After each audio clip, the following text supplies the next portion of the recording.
Alright, so we already did 10 things I love and 5 things I hate about Fable The Lost Chapters, so in typical sequel fashion, I thought I should step it up a notch. So here are 20 things I love about Fable 2 and 10 things I hate. See what I did? I doubled it, because bigger is better. Now, it's unavoidable, but I tried my best to not have repeats on this list. So if you're all like, oh hey, you forgot about blah blah blah. Yeah, I know, Mr. Smarty Pants. Been there, done that, got the jacket. Let's begin. Number 1, I loved the dog. Not until I started making YouTube videos did I learn that not everyone loved the dog in Fable 2. What? How could you not love this guy? He's such a good boy. Well, personally, the dog has to be my favorite addition. Having a buddy by your side the whole time, his inclusion in the story, his impactfulness when exploring the world, I loved him. Dogs are great. In fact, here's a video of me petting my dog with a banana.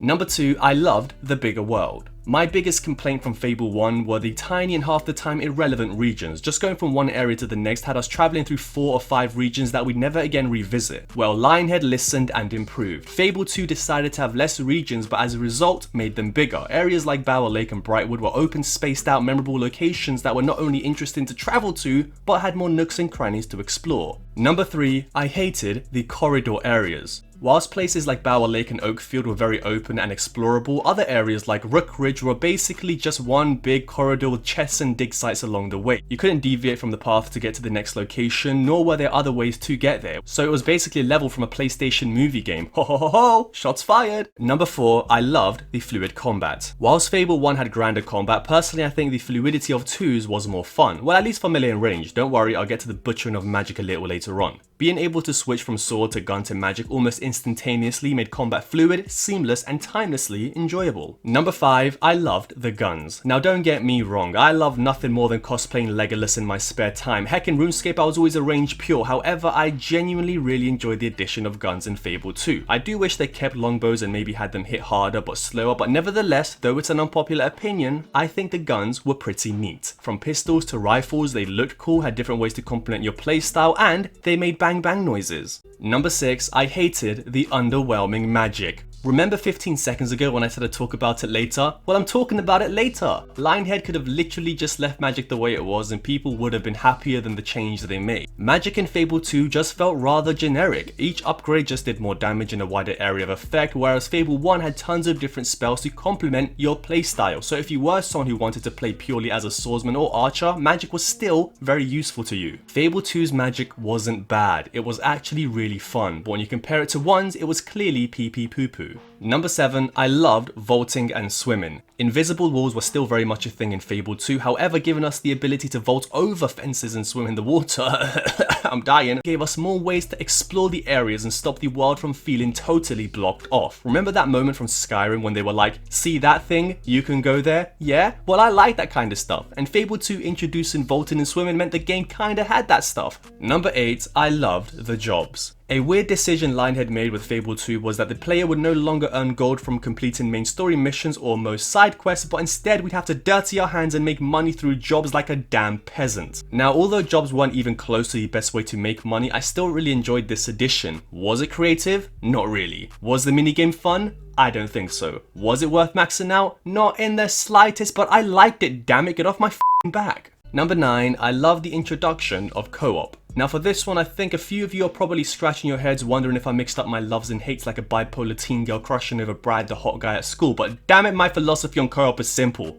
Any game that adds co-op, even if it sucks, is a plus in my book. Number 10, I hated that the co-op sucked. So yeah, it turns out I am a bipolar teen girl. Good for me. Now don't get me wrong, the addition of co-op was very welcome. It's just a shame, however, that it pretty much blew donkey balls. It was close to the bare minimum of co-op that a developer could possibly add into their game. All you did was fight alongside your buddy as a mercenary. Other than that, you couldn't do anything. Couldn't buy property, couldn't marry villagers, didn't show up in the cutscenes, couldn't travel away from your friend, couldn't even transfer your character's appearance. Again, I'm glad Fable 2 had it. Just wished it was good. Number 11, I loved the option to be male or female. Now, if you couldn't already tell by my ruggedly deep voice, handsome face, and chiseled body resembling that of Channing Tatum from that one movie where he's a stripper. Oh wait, what's that called again? Haha, just kidding, I've watched them both. I have a penis, and as such I tend to play games as someone who also has a penis. Ignore the footage on screen. However, gosh darn it if the whole point of an RPG game isn't to roleplay the character you want to be. Having the option to be male or female, whilst mostly useless to me, is still a great addition because when it comes to games like these, you can never have too much choice. And also, it gives extra incentive for women to play. Go girl power! I hate myself. Number 12, I hated that we were ugly. Turns out picking our gender, cutting our hair or changing our clothes, and don't worry, I'll get to the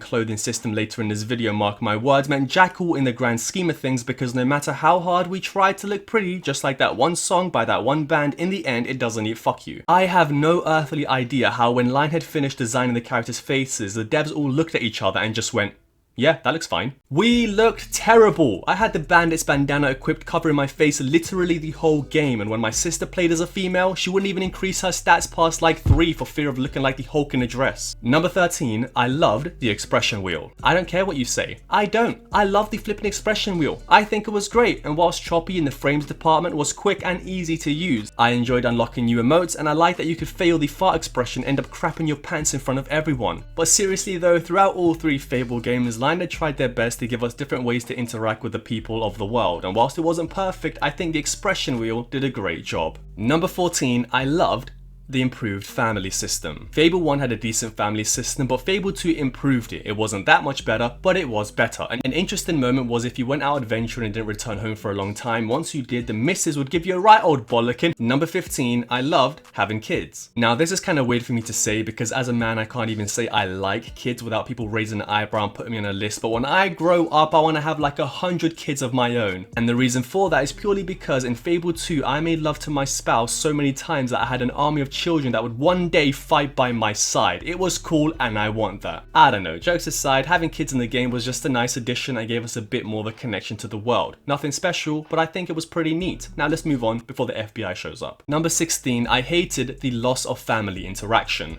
So I know I just spoke about how having a wife and kids in Fable 2 was great, and don't get me wrong, it was. I can never have a playthrough without one. After the initial honeymoon period, married life became pretty dull. Your wife or husband didn't do much, they'd repeat the same lines of dialogue constantly, and your kids would just run around all day doing nothing, little bastards, go get a job! Surprisingly, Fable 3 did make it better, but again, even there it wasn't great. I hope the new Fable game tries to make the family system a priority because even though a lot of players may not care, it's been a staple feature of the franchise since the beginning and I feel it adds a lot to the overall product we've all come to know as Fable. Number 17, I loved the world design.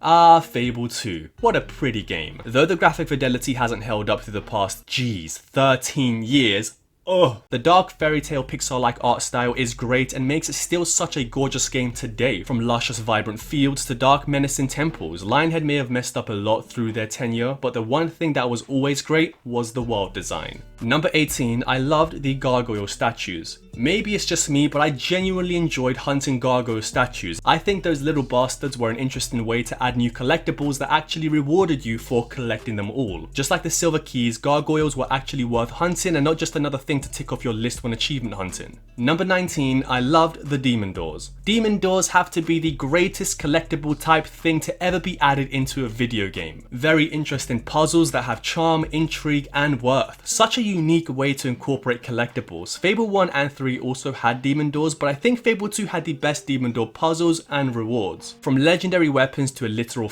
house, I never got bored of opening them up. I always wanted more and I hope that they add like 1 million of these things in the new Fable game because they are just fantastic. Number 20, I loved property owning. So here's how the real dosh was made. Fable 2 allowed us to buy, if I'm not mistaken, every piece of property we could see. Even things like fish stalls and the weapon shops themselves. This is one thing Fable 2 did so great when it came to its choice. The ability to buy out an entire town and jack up the rent so high you could start swimming in gold was one of the many reasons why I loved this damn game. Number 21, I loved buying a castle. When I said you could buy everything, I meant you could buy everything. I couldn't believe it when at the end, after I had accumulated over 1 million gold, definitely not through picking money at the end, I could buy the Fairfax castle and live there. I mean, sure, nothing too cool happened and it was so huge that if you moved your family in, you'd never see them again, but it was still such an epic thing to do. I never played a game where you could buy and live in a castle, and as a kid playing it, it made it doubly awesome. Number 22, I hated that the game was too easy. let's be honest, Fable 2 was a cakewalk. Yes, there were some enemies that would sponge a lot of the damage you dish out, but they weren't hard to kill. As for the rest of the enemies like bandits, hobs, balverines and other creatures, yeah, it didn't take maxing out your abilities to give them a good old bashing. Even if you never upgraded a single stat or piece of gear, you'd still have a pretty easy time beating the game, and that's mainly because, number 23, I hated that there was no death penalty. If you died in Fable 2, you'd just get back up with no real penalty for your defeat. All that would happen is you'd lose a bit of your experience you just made, and that didn't matter because, again, when there's no penalty for falling in battle, you have very little incentive to level up your stats or buy good gear. What's the point of upgrades if in the grand scheme of things they mean very little, especially since things like bosses didn't need you to be leveled up to take them down, which brings me to number 24, I hated the underwhelming bosses. What the f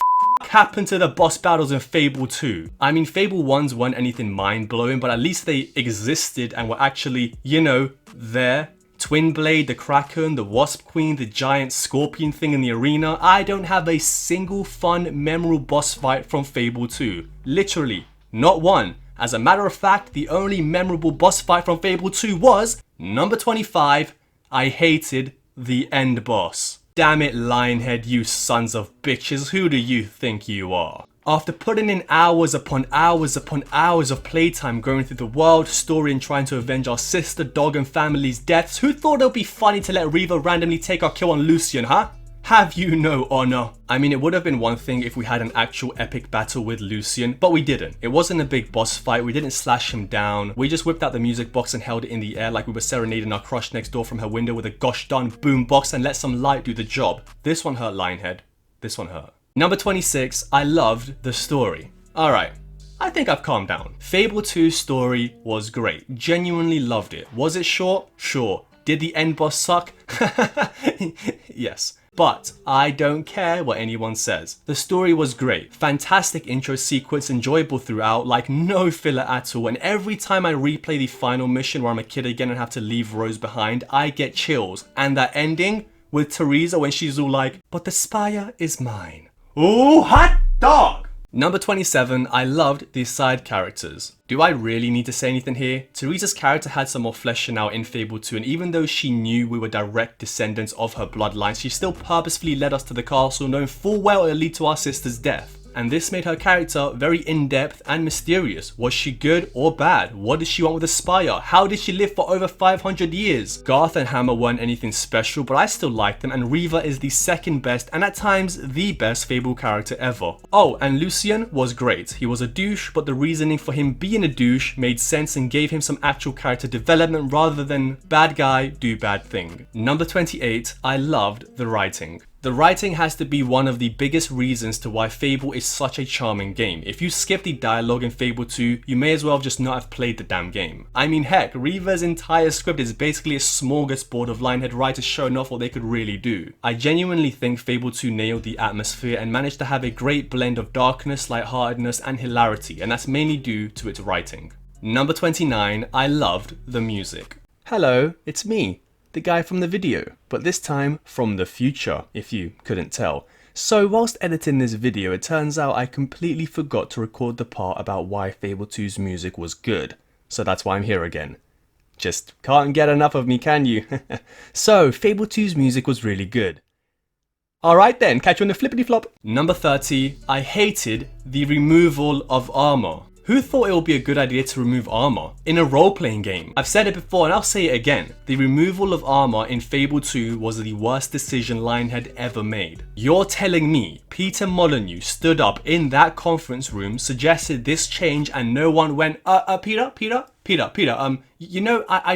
we really appreciate all the hard work you do. Genuinely, you know we all do. Ain't that right, Dave? Yeah. But we feel as a collective that maybe we shouldn't remove armor from an RPG game, considering it's a pretty big thing to have in an RPG game. Just a thought, you know, just a spitball idea. You're the boss, you know better than me. We still good for brunch this Saturday? You're fired. Well, there you have it. 20 things I loved about Fable 2 and 10 things, not so much. Don't forget to like, comment down below your thoughts and subscribe. Thanks for watching. Bye.